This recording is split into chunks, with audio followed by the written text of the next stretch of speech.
The Unseen Path. Tom Smith was a young man with big dreams and an even bigger heart. Born into a modest family, he was raised with the value of hard work. But life, as it often does, had been harder than expected. Tom was good at sports, really good. He could run faster than most, hit a tennis ball with precision, and had an uncanny knack for football. When he was younger, his dreams of becoming a professional athlete seemed possible. But as the years passed, he began to realize that there were others who were better, more talented, or simply more fortunate. Now in his 20s, Tom found himself stuck in a rut. He had no money, no job, and no clear path forward. His friends had all found their way, landing office jobs or moving up the ranks in their chosen careers. But not Tom. Every day was a struggle. Each morning waking up to the same bleak reality. He'd scour the classifieds, send out resumes, and attend interviews, but nothing seemed to stick. He never got callbacks, never received that call that could change his life. But Tom wasn't one to give up easily. He clung to the belief that something, somehow, was bound to come his way. He just had to keep pushing forward. Maybe he could work at a sports shop. His experience with sports equipment, his passion for the games, could work in his favor. He wasn't exactly qualified for many jobs, but this was one he could picture himself in, surrounded by the things he loved. One afternoon, after a long day of job hunting, Tom sat in a small cafe, staring out of the window at the gloomy weather. He was exhausted, physically and emotionally, and was ready to give up on everything. He sighed deeply, looking at the time. It was nearly evening when his attention was drawn to a bright flyer pasted on the wall next to him. It was colorful and had big, bold letters. The fair is here. Madame Zelda knows your future. For a moment, Tom thought about how silly it all seemed. A fortune teller in the 21st century? It seemed like something out of an old movie. But for some reason, Tom felt a pull, a curiosity that was hard to ignore. Maybe it was the thought of hearing something comforting, or perhaps it was just his desperate need for hope. Either way, he decided to visit the fair. The fair was a small, cheerful affair with colorful lights, music, and the smell of cotton candy in the air. Tom wandered through the crowd, playing a few carnival games, winning a small stuffed animal and a box of fruit. But nothing seemed to cheer him up. It was a warm summer evening, but his heart was heavy with the weight of his unfulfilled dreams. As he walked past the various booths and tents, he saw it. Madame Zelda's fortune tent. The sign was neon pink and purple, an almost mystical glow that caught his attention. The tent looked dark and mysterious, and a part of him, despite the skepticism, felt a sudden surge of curiosity. Without really thinking, he stepped inside. The air inside the tent was cool and musty, the atmosphere thick with incense. A round table sat in the center, covered with a velvet cloth. At the table sat an elderly woman, her gray hair pulled back into a loose bun, wearing a long, flowing purple dress. Her eyes, though old and tired, gleamed with an unsettling sharpness. Her voice, soft but clear, echoed in the dim light as she greeted him. "Welcome, young man," she said with a kind smile, though there was something eerie about her tone. "I am Madame Zelda. Please sit down. I can see you are troubled."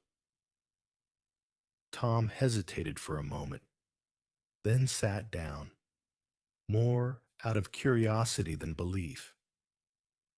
He wasn't sure why, but something about her made him feel like she already knew everything about him.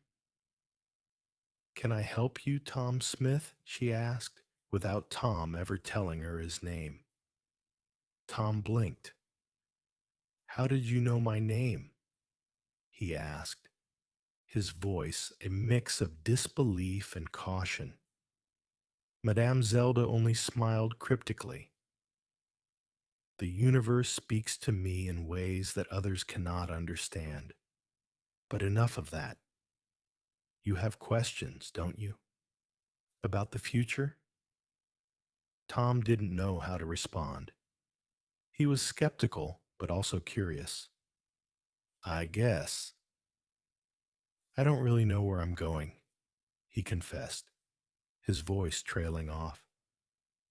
"I want a job, but no one seems to want me. I feel stuck." Madame Zelda's eyes seemed to deepen as she stared at him. She didn't speak for a moment.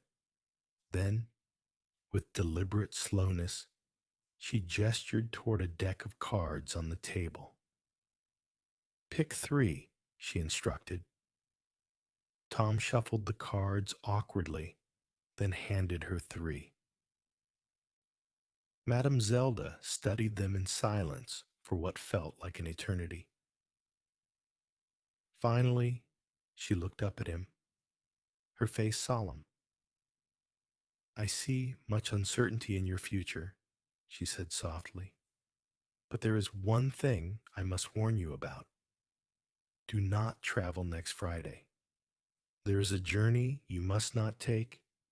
If you do, something will happen to you on the way. You will never arrive. Remember my words, young man. Do not forget this." Tom stared at her, his heart racing. "What do you mean? What will happen?" Madame Zelda gave him a long, intense look before replying, "That is all I can tell you. But remember, do not go next Friday. The path you choose could change everything." Tom left the tent feeling unsettled. He couldn't shake the eerie feeling that lingered after her words. Was it just an old woman trying to sell her fortune-telling services?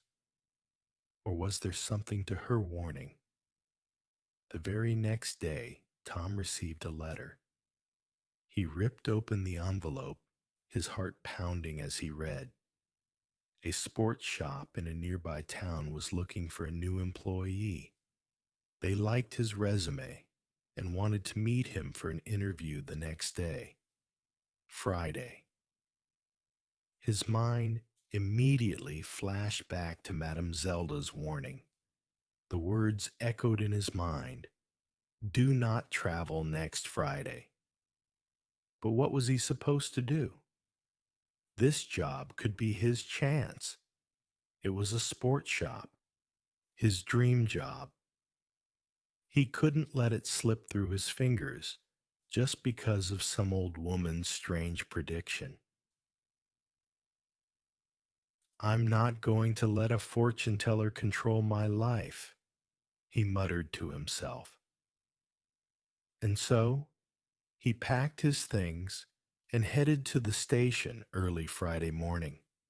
shaking off the eerie feeling that still clung to him. The train ride was long and uneventful until the train suddenly screeched to a halt.